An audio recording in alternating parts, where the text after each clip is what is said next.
এরপর প্রশ্ন হলো, 14ই ফেব্রুয়ারি বিশ্ব ভালোবাসা দিবস উদযাপন করা হয়, ইসলামের দৃষ্টিতে এটা কেমন?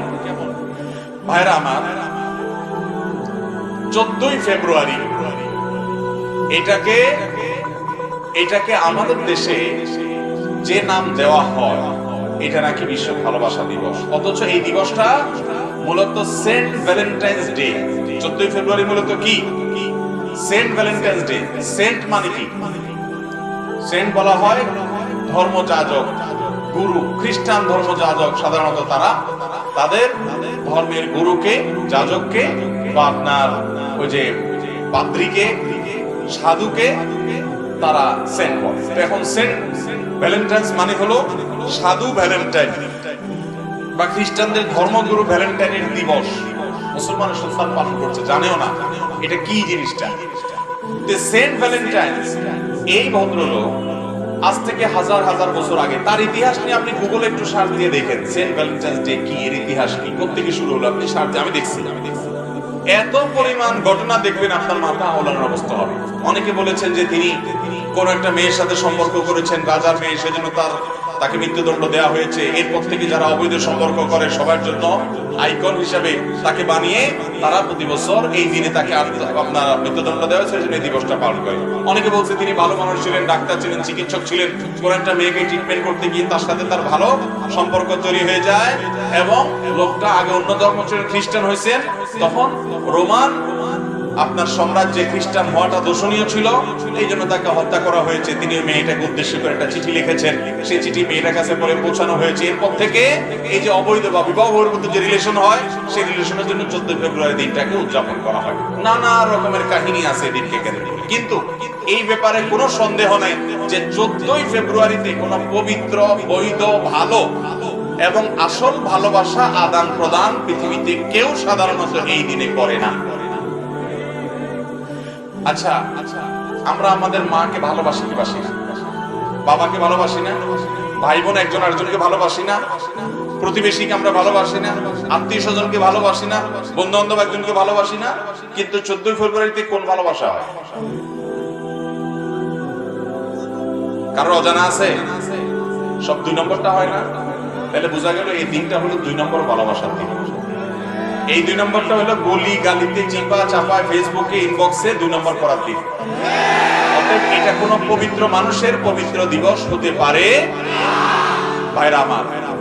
আমাদের সমাজে এমনিতে ভালোবাসার প্রচুর অভাব আছে, যেটা আমি বলছি। আগে বাপ ছেলে মেয়ের মধ্যে যে ভালোবাসা ছিল, এখন কি সেটা আছে আগের মতো? স্বামী স্ত্রীর মধ্যে যে ভালোবাসা ছিল, দিন দিন সেটা হারিয়ে যাচ্ছে কি যাচ্ছে না? বন্ধু বান্ধবের প্রতি যে ভালোবাসা ছিল, প্রতিবেশীর প্রতি যে ভালোবাসা ছিল, এগুলো আছে এখন আগের মতো? দিন দিন সব হারিয়ে যাচ্ছে। ভালোবাসার আকাল চলছে, অভাব চলছে, মানুষ স্বার্থপর, কেউ কাউকে ভালোবাসে না। অথচ ইসলাম এমন ধর্ম, যেই ধর্মে আপনার মধ্যে ভালোবাসা না থাকলে আপনি মুসলমানই হতে পারবেন না।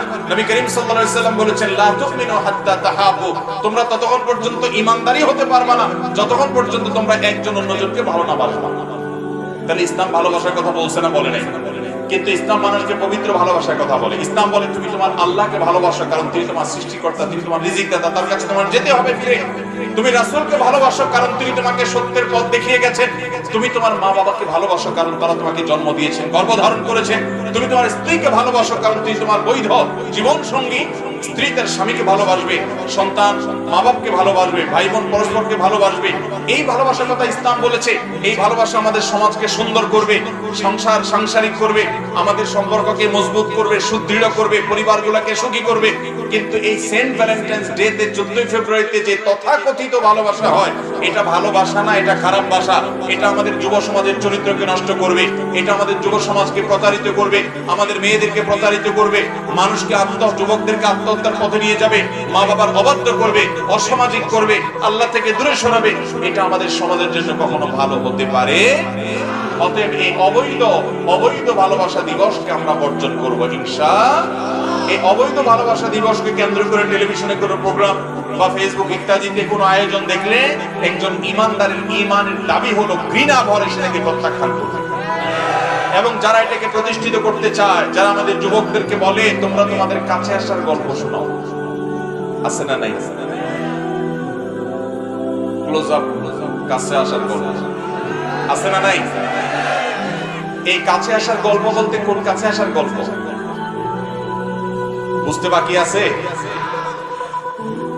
আচ্ছা বলেন তো, একজন যুবক পড়ালেখার মন নাই, বখাটে হয়ে গেছে, নষ্ট হয়ে গেছে, সে সন্ত্রাসের পথে চলে গেছে। এই যুবক যদি এই কাজটা ছেড়ে দিয়ে সে যদি পড়ালেখার কাছে চলে আসে, তাহলে সেক্ষেত্রে এরা কি আমাদের যুবকদেরকে সেই কাছে আসার গল্প বলতে বলে? কোন যুবক তার মা বাবার সাথে অভিমান করে, রাগ করে সে বাড়ি ছেড়ে চলে গেছে, অনেক কষ্ট করছে সে, এদিকে মা বাবা কষ্ট করছে সন্তান হারিয়ে। এই সন্তান বহুদিন পরে তার মা বাবার কাছে ফিরে এসেছে, তার ভুল বুঝতে পেরেছে, এসে মা বাবাকে জড়িয়ে ধরে কেঁদেছে, না আর কখনো আমি তোমাদের ফেলে যাব না। এই যে মা বাবার কাছে আসলো ছেলেটা, এই গল্প এরা বলতে বলে? এরা এই গল্প বলতে বলবে না।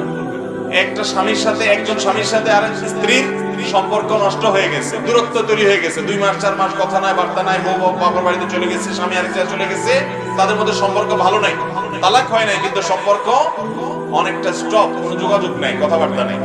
তারা তাদের ভুল বুঝতে পেরেছে যে এইভাবে তো আল্লাহ তাআলা আমাদের উপরে নারাজ থাকবেন, এই জন্য তারা একজন অন্যজনের কাছে আসছে, এবং তাদের ভুল বুঝতে পেরে তারা তাদের দূরত্ব কমায় ফেলছে। এই যে স্বামী স্ত্রী পরস্পরের ভুল বুঝির অবসান ঘটিয়ে, ভুল বোঝাবুঝির অবসান ঘটিয়ে একে অন্যের কাছাকাছি আসলো, এই ক্লোজ আপ ওয়ালারা কি সেই কাছে আসার গল্প লিখতে বলে আমাদেরকে?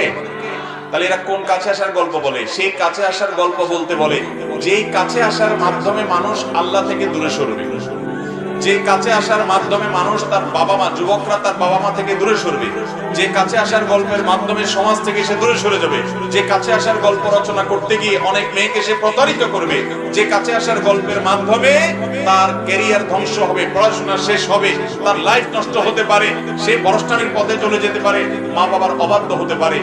এই কাছে আসার গল্প শোনাতে যারা বলে, তারা আমাদের এই প্রজন্মের শত্রু, তারা আমাদের তারুণ্যের শত্রু, তারা আমাদের যুবকদের শত্রু, তারা এই সমাজের সমস্ত মানুষের শত্রু। এদেশের মুসলমান, হিন্দু, ধর্ম বর্ণ নির্বিশেষে প্রতিটা মানুষ পরিবার বান্ধব জীবন যাপন করতে চায়, পরিবার বান্ধব জীবন যাপন করতে চায়, তারা মা বাবার সাথে থাকতে চায়, মা বাবার নির্দেশ মানতে চায়, যুবকরা মা বাবার মাধ্যমে বিয়ে শাদী করতে চায়। যারা এই ব্যবস্থাটাকে ভেঙে দিয়ে করে তাদের এই নষ্ট কালচারে, এরপরে এক সময় যখন আপনার বিয়ে করবেন, আসল ভালোবাসার সময় হবে ওই যে অজায়গায় কুজায়গায় ভালোবাসা, যেখানে সেখানে খরচ করার পর আসল সময় দেখবেন ভালোবাসার টান পড়ছে। অতএব যুবকরা 2 নম্বরের সম্পর্ক ছেড়ে দিব তো ইনশাআল্লাহ। 2 নম্বর সম্পর্ক কখন আমাদেরকে সুখী করতে পারে?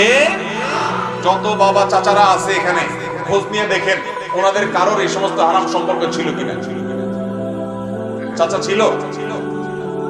কোন অবৈধ সম্পর্ক ছিল বাবা? ছিল না। এ জানেও না বেচারা, যেটা আবার ঠিক না বে ঠিক, জানেও না মুরব্বীরা। আর এখন এমন পোলাপান পাওয়া কঠিন, যে পোলা জীবনে 2 4 5টার সাথে এই ডেট না করছে। ভাইরা আমার, যৌবনকাল সম্পর্কে আল্লাহ আলাদা জিজ্ঞাসা করবে। অতএব যৌবনকালকে ইবাদত করতে হবে। এই যে বাবা চাচাদের কথা বলছি, ওনারা অবৈধ সম্পর্ক করেন নাই, কিন্তু দাম্পত্য জীবনের বেশিরভাগ চাচারা দেখবেন সুখী, চাচিদের সাথে খুব ভালো সম্পর্ক। আর এখন যুবকরা এখানে সেখানে ডানে বামে ইটিস পিটিস করে তাদের চরিত্র নষ্ট করে, ওই বৈধ ভালোবাসার পর বিয়েতে ডাকডোল পিটায়, এত টাকা পয়সা খরচ করে, এত লাইটিং, এত গেট, এত কিছু, এরপরও বিয়ের পরে চুলাচুলি হইতে দেরি, সম্পর্ক ভাঙতে দেরি। যত আওয়াজ করে বিয়ে হয় তত আওয়াজ করে ভাঙে। অতএব এই সমাজ বিধ্বংসী সংস্কৃতিকে যারা আমদানি করে, সেই সকল প্রতিষ্ঠানকে, ব্যক্তিকে আমরা আল্লাহর জন্য, আমাদের ভালোবাসা হবে যে আল্লাহর ভালোবাসায় তাদেরকে আমরা বর্জন করব। ঠিক আছে তো ইনশাআল্লাহ?